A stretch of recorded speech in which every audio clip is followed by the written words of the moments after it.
न्याय मिळाला पाहिजे. लक्ष्मण हाकेंनी 2 दिवसात आहेत आणि मनोज जरांगेचे देखील ते जवळचे आहेत. मग मनोज जरांगेवरती यामध्ये गुन्हा दाखल करावा. कोण आहे ते? कोण आहे? काय त्याची ग्रामपंचायत सदस्य आहे?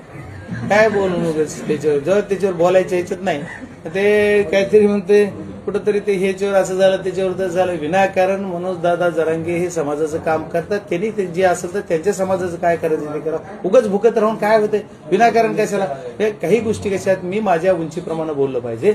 मला ज्याचे त्याच्या उंचीप्रमाणे ज्याच्या त्याच्या म्हणजे आता कोणाच्या अवकतीवर ऐपतीवर नाही आला पाहिजे पण ज्याच्या त्याच्या स्वभावानं ज्याची आपली आपल्याला कळली पाहिजे त्याने तसं बोलावं. विनाकारण काहीतरी कालच्या आंदोलनाला बजरंग सोनवणे रसद पुरवली की तुम्ही प्रश्नाच्या अगोदर मी उत्तर देतो. मी काय रसद पुरवणार आहे? अरे माझ्याजवळच काय ती काय आम्ही तर काय 10 गाव का भिकारी आहे. कभी